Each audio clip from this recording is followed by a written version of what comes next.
Hello, I'm Colin Green, and you are listening to Spike Pit. So, what is the state of play for old Spike Pit? Well, it's summertime and everything goes a little bit bonkers in terms of gaming. Everybody's here, there and everywhere, myself included, and the usual schedule just gets trashed. That doesn't mean that gaming isn't going on. In some ways, I'm doing more gaming, but of a different nature. We've buttoned up Curse of Strahd, I can't remember if I said, and we are getting some wargaming going, and I've got a Warhammer project ongoing, and I will talk about that more on another episode. I've got a special call-in I've really glad to have received from my old buddy Rob, aka Menion of Confessions of a Wee Timorous Bushi, and I'm going to be talking about the tragedy of Macbeth. Warhammer 40k has been revisited in terms of the new game. God, I'm forgetting what it, Imperialis something or other. It's basically Epic 40k. It's quite similar to the Space Marine, the first version of Epic, rather than Epic Armageddon, which was a little bit more abstract. This is a bit of a return to some of the ideas I feel that they had with Space Marine. They've scaled it up, made it a bit larger. My brother Arfed, he has got these big terrain boards. We've been playing on those and having a whale of a time. Actually going to play again tomorrow. Introduce my son to it and DM Ricky. Also, we are in the midst of RPG a Day 2024. I'm just putting up my ideas on the Dungeon Musings Discord server. I had hoped to do some recording, but it's just not got high enough up my priorities list. I've had to prioritise other things, such as playing games and finishing other projects, and I didn't want to sort of do a half-hearted effort, so it hasn't happened. Unfortunate. I'm getting a little bit of that feeling that I'm missing out somewhat, because a bunch of the other former anchorites, my old buddies and fellow podcasters, are grinding out the episodes and doing a sterling job, I will say. So congratulations, guys, if you are listening. Well done, keep up the good work. It's quite an endeavour, I find. It's enjoyable, but it takes some discipline to get through that month for sure, especially if you're a little bit of a, well, sort of kind of chaotic character who likes to record stuff when the mood takes them.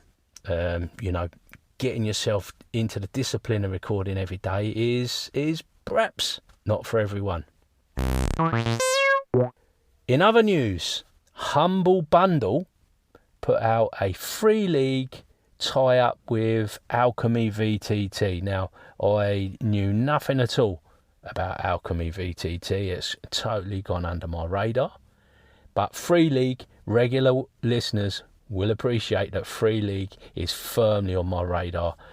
I'm going to be running GenLab Alpha using the Mutant Year Zero rules in September. And this Humble Bundle is absolutely crazy. It's kind of like the answer to my dreams. It's got loads of stuff.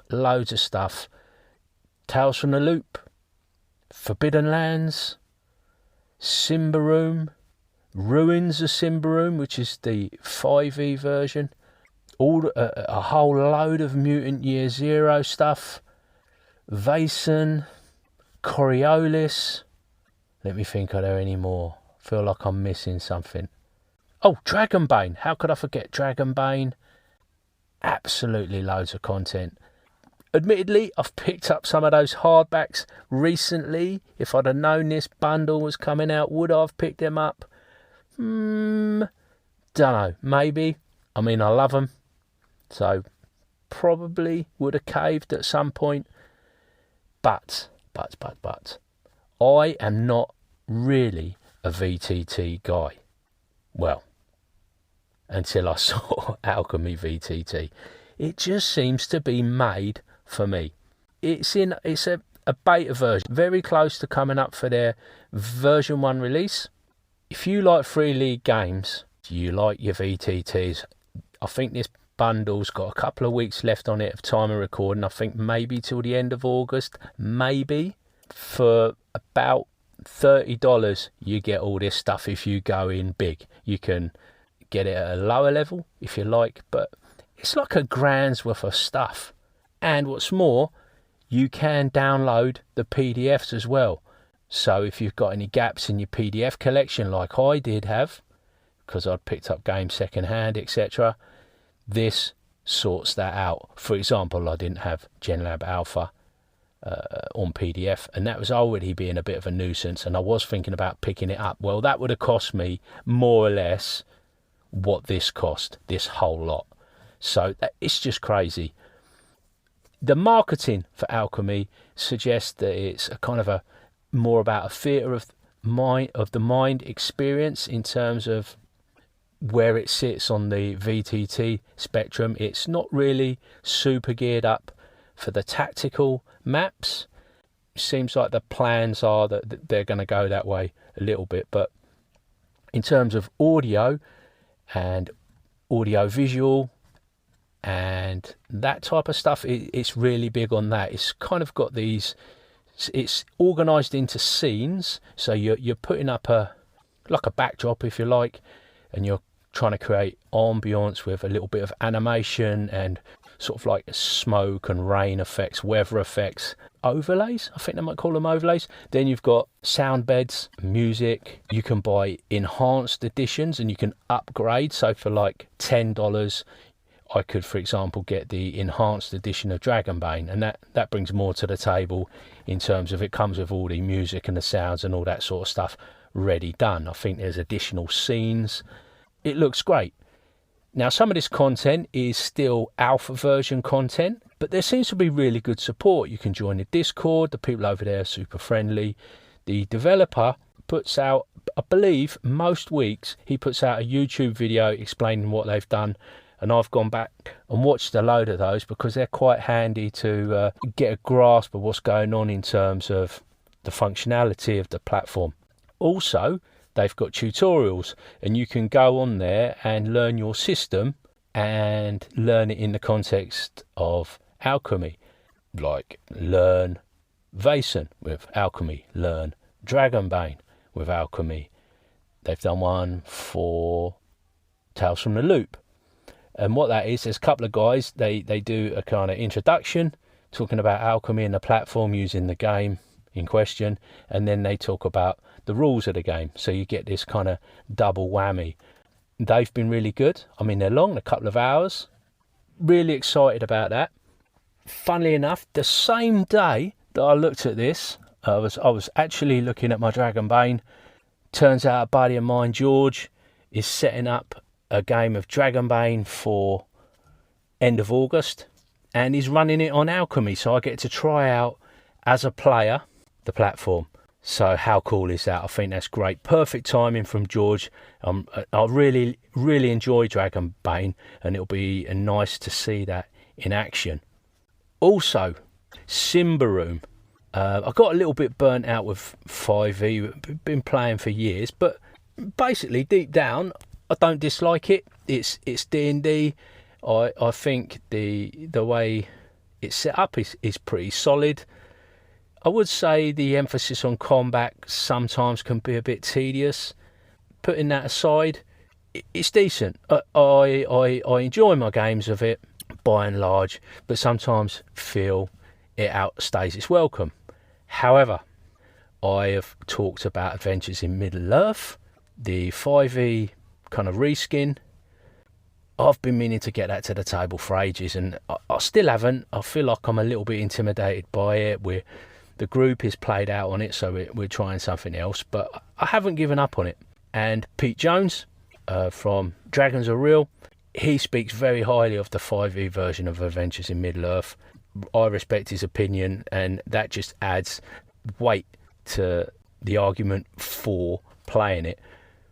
However, I've now discovered that Symbaroum, Ruins of Symbaroum, is the same idea for 5e as the system, but the setting is Symbaroum. I hadn't done my research, but it came in this package, and I thought, I'll have a little look. And I started getting on the YouTubes, watching a few reviews, delving into it, and oh my goodness, it looks amazing. The art, I love it. I've got a feeling it might be the same artist who did Coriolis. I can certainly see some, a lot of similarities in the work there.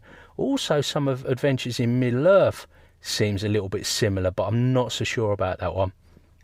But definitely Coriolis, this kind of layered digital art, really evocative, amazing.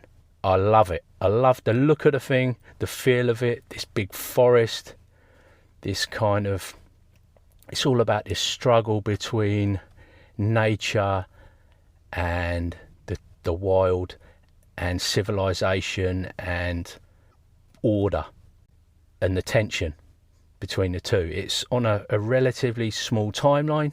The kind of the backstory is basically a 20-year span in a relatively small area. There's like 3 main settlements that are described, and then this big mysterious Dakovar forest.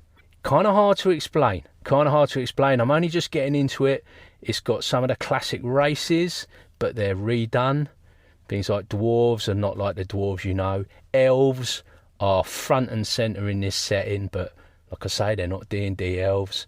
There's ogres and goblins and trolls, all playable. Goblins turn into ogres and trolls. They spend a part of their life as goblins, then they go away, pupate, I guess, and then hatch out as ogres or trolls. The elves abduct humans and replace them with changelings, so you've got this kind of fairy tale idea in there, and these are playable, so you can be an abducted human, you can be a changeling. It's just really well done. It seems like it's really well done anyway. I mean, this is the initial flush of enthusiasm. You have alternative rules, so they have brought in things like ceremonies. They've brought in stuff like domain play. There's quite a lot for downtime and running an enterprise of sorts, or setting up a campaign where maybe one of the players is a liege or a lord or baron type of character, and then the other players are part of his entourage. He talks about that. There's quite a lot of structured play in there as well. Here is what your players could do. You could go on a bit of a kind of crusade, or go monster hunting, or set up a settlement, and then each of these things is kind of broken down into 6 structured tasks that you would want to get done, and explains what that might look like in game terms. The GM's guide, it seems really useful with good advice, not specifically for the game, but interestingly, there's a good part of it where the designers talk about how they've created the world, how they create adventures, how they create campaigns that they call chronicles. And it's a very open and honest explanation of how all this has been created in a very matter-of-fact kind of way. You know, you can do this. This is your world. You can expand on it. And they're very encouraging of someone who wants to kind of take what they've done and run with it. I've been really impressed so far. And if you've got any interest at all in Free League games, I would suggest that this is a bargain not to be missed, even if you're not interested in Alchemy VTT. Although, why you wouldn't be, I don't know. Maybe you're quite happy with what you've already got and you're not like me, constantly hopping from one thing to the next.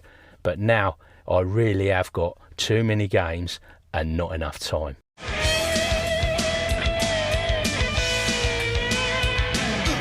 And that, as they say, is a wrap. Big thanks goes out to you, the listener, for taking a bit of time out of your day to listen to old Spike Pit. Take care, and I'll catch you later.